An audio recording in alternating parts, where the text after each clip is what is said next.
ya Rasulullah benar-benar berbudi pekerti yang luhur, tampilkan kepribadian seorang muslim memiliki akhlak yang mulia. Keempat, kalau sudah yang pertama apa? Akidah tauhidnya mantap. Yang kedua, ibadahnya istiqomah dia. Yang ketiga, bagus akhlaknya. Yang keempat, qawiyul jism, memiliki kekuatan jasmani. Al-mu'min qawi khairun wa ahabbu ilallah minal mu'min ad-dhaif. Mukmin yang kuat lebih baik dan dicintai oleh Allah daripada mukmin yang lemah. Ya. Karenanya dia jaga idealnya kepribadian muslim, fisiknya juga tangguh,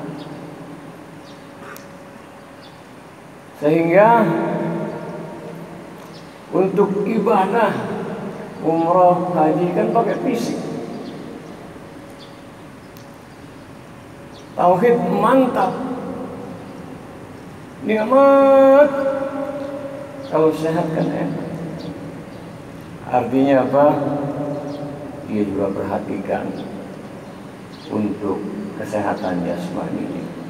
Yang kelima, kepribadian seorang muslim mustaqaful fikr, intelektual dalam berpikir. Artinya pola pikirnya bagus. Pola pikirnya bagus.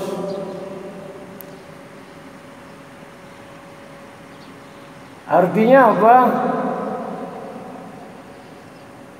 Kalau pola pikirnya bagus, artinya kepribadian seorang muslim, maka dia harus senantiasa cinta ilmu.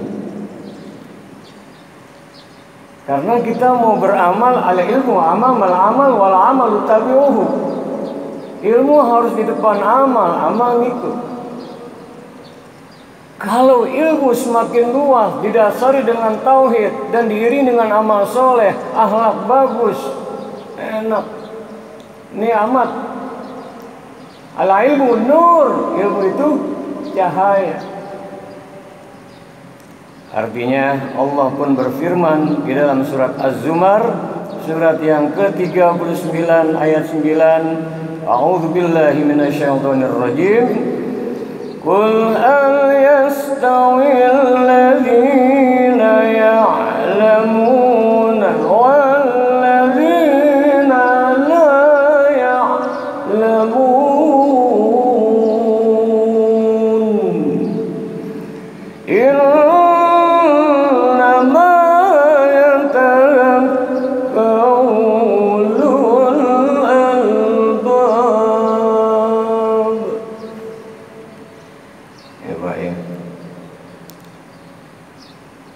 Yastawil ladzina ya'lamuna wal ladzina la ya'lamun. Samakah orang-orang yang berpengetahuan, yang berilmu dengan orang-orang yang tidak berilmu, yang tidak berpengetahuan? Ini firman Allah surat Az-Zumar, surat ke-39 ayat 9. Samakah orang yang berilmu, yang berpengetahuan dengan yang tidak berpengetahuan? Tentu berbeda. Akhirnya orang yang berilmu dia harus meningkat lagi, arif, bijaksana. Karenanya ketika ada perbedaan-perbedaan, tidak merasa paling hebat. Ketika ada silih pendapat, dia senantiasa tetap wajadilhum billati hiya ahsan. Kalaupun ada perdebatan, tetap dengan baik, karena ada ilmunya. Terjadi sebuah perbedaan, tetap yang diutamakan adalah mantap tauhidnya, tetap yang diutamakan dia tampilkan akhlakul karimah. Jadi bersinergi. Nih pentingnya ilmu kayak seperti ini. Masjid Istiqlal, usai sholat, ibadah kita. Tambah lagi ini juga ibadah. Ini kan tujuannya apa? Untuk mustaqaful fikr, agar bagus dalam berpikir, tambah ilmu. Innama yatadhakkaru ulul albab. Hanyalah orang-orang yang berakal yang dapat mengerti. Akhirnya, oh selama ini saya salah ya. Oh iya. Buya Hamka saat ditanya oleh muridnya, Buya, kenapa dulu Buya ajarkan saya begini, kok sekarang begitu? Kok Buya lakukan ini, dulu tidak? Yang Buya Hamka lakukan dulu ini, kenapa Buya sendiri sekarang berubah?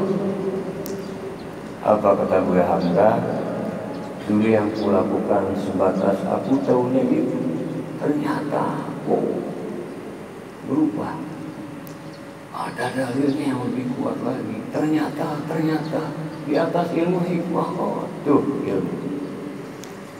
Ya, yang pertama akidah mantap, tauhid mantap. Yang kedua ibadah istiqomah. Yang ketiga akhlakul karimah. Yang keempat sehat jasmaninya.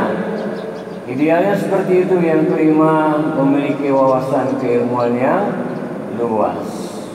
Kemudian yang keenam, ini juga penting, kepribadian seorang muslim hendaknya dia mujahadatun li nafsi, melawan dia mampu kendalikan hawa nafsu.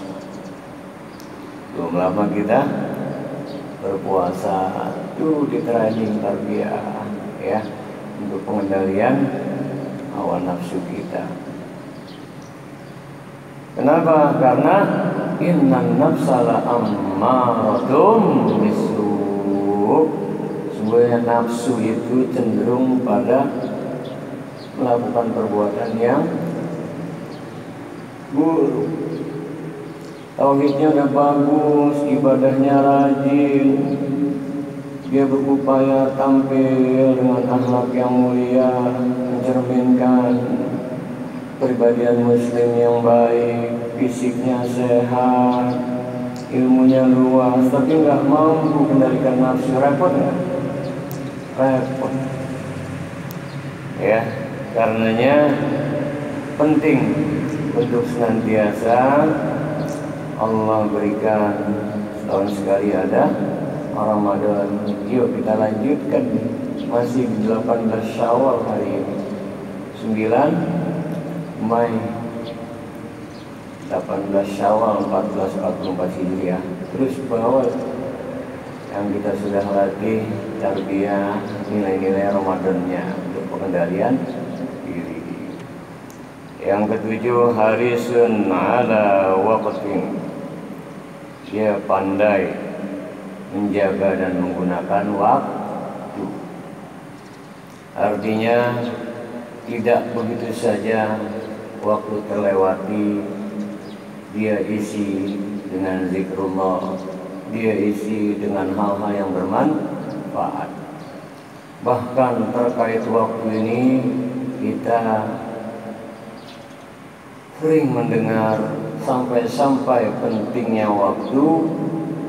Banyak Allah bersumpah dalam firman-Nya demi waktu, wal asri, demi waktu, demi masa, innal insana lafi khusr, sesungguhnya manusia itu dalam keadaan merugi, illal ladzina amanu, itu tadi iman, wa amilus shalihat, amal saleh, tawassaw bil haq, tawassaw bis sabr, saling nasihat menasihati dalam kebenaran, dalam bingkai kesabaran. Bahkan saking pentingnya waktu, Allah bersumpah waktuha, demi waktu duha, wal fajr, demi waktu fajar.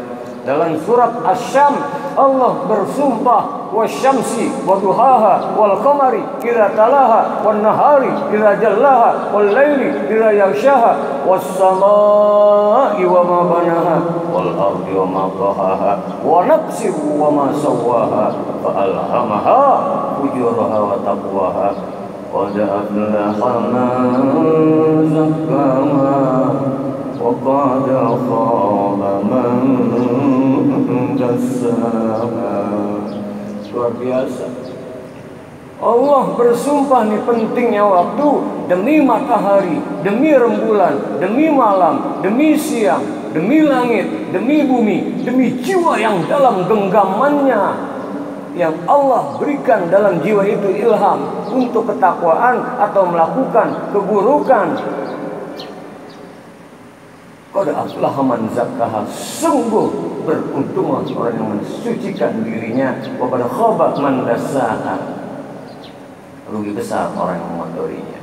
Saking pentingnya waktu, nanti di alam kubur pun seolah mereka ingin dihidupkan kembali, dan bahkan di negeri akhirat banyak yang minta dikembalikan lagi ke dunia. Jadi penting kita manfaatkan waktu.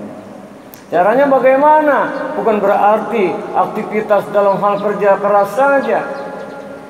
Dalam hal-hal keseharian, di jalan, di kendaraan, dalam kondisi apapun, senantiasa baik qiyamah wa qu'uda wa ala junubihim, dikala berdiri, dikala duduk, dikala berbaring, wa yatafakkaruna fi khalqis samawati wal ardh. Dia banyak tafakur, nggak kosong. Yang sebelumnya alladzina yazkuruna Allah, dia senantiasa ingat Allah, kelihatannya bengong tapi hatinya Allah, Allah, Allah. Itu namanya memanfaatkan waktu. Kelihatannya ngantri macet, diam-diam baca salawat, keisi nggak? Ya, jadi jangan sia-siakan waktu. Dan yang terpenting lagi di sini, maka kepribadian muslim hendaknya dia munazzamun fi syu'unih, teratur dalam segala urusan dikala dilakukan dengan baik dan ikhlas. Saat kita sholat kan teratur tuh, dari mulai takbiratul ihram terus sampai salam. Kita dilatih teratur, puasa sejak terbit fajar hingga terbenam matahari, walau kurang 1 detik belum kumandang azan jangan. Artinya penuh dengan keteraturan yang mana nilainya betul-betul manfaat, dilakukan tidak asal, gitulah kira-kira ya. Dan yang ke-9, qadirun 'alal kasbi, mandiri dalam kehidupan, tidak menjadi sebuah beban orang lain, dia berusaha. Bukan berarti kaya, mandiri. Saya lihat, ya Allah, seorang yang sudah sepuh, dia dagang pisang, kakek-kakek, mandiri. Kita tidak ingin jadi beban, pengennya mandiri. Dia punya kepribadian, tidak ingin menjadi sebuah ketergantungan orang lain, berupaya sedemikian rupa. Dan kalau sudah mandiri, sukses, berhasil, dia cenderung untuk membantu orang lain. Bukan setelah mandiri sukses lupa untuk beramal soleh, jariah, infak, sedekah. Tidak. Bukan setelah mandiri dia kecilkan orang lain, nih seperti saya. Tidak, justru dengan mandiri dia maju, dia punya usaha, dia bisa rekrut rekan-rekannya untuk bisa seperti dia. Dia cenderung ingin berbagi ya. Akhirnya yang terakhir, kepribadian muslim idealnya dia nafi'un li ghairihi, bermanfaat bagi orang lain, khairun nas anfa'uhum linnas, sebaik-baik manusia yang manfaat untuk sesama. Dia punya ilmu, dia ingin juga berbagi. Dengan rezekinya dia ingin banyak berbuat untuk sesama. Dengan tenaganya apapun, tidak cukup dia berasyik-asyik ria munajat semata, dengan tahajudnya, dengan tilawah Al-Qur'annya, dengan zikirnya. Mandiri dia, bagus ibadahnya, sehat dia, akhlaknya mulia, luar biasa dia. Oh, waktunya sedemikian rupa. Jangan lupakan, khairun nas anfa'uhum linnas, sebaik-baik manusia yang manfaat untuk sesama. Semogalah kita jadi pribadi-pribadi yang senantiasa istiqomah dalam iman, istiqomah dalam Islam, istiqomah dalam ihsan. Jika diringkas, dipadatkan kepribadian seorang muslim, hendaknya dia harus mantap, tangguh, bagus dalam 3 I. Apa itu? Iman, Islam, ihsan. Iman, Islam, ihsan. Dan akhirnya kalau mau diringkas lagi, ada sebuah pendapat kepribadian muslim. Yang pertama, kalau sudah mantap tauhidnya, kemudian ibadahnya, maka berbuah akhlakul karimah. Tauhid yang mantap pada Allah itu ibarat pohon, itulah akarnya yang kuat, menjulang, menceprang, masuk kuat kokoh. Kemudian ibadahnya itu tumbuh, batang-batangnya, ranting-rantingnya, dedaunan yang rimbun, bagus, enak.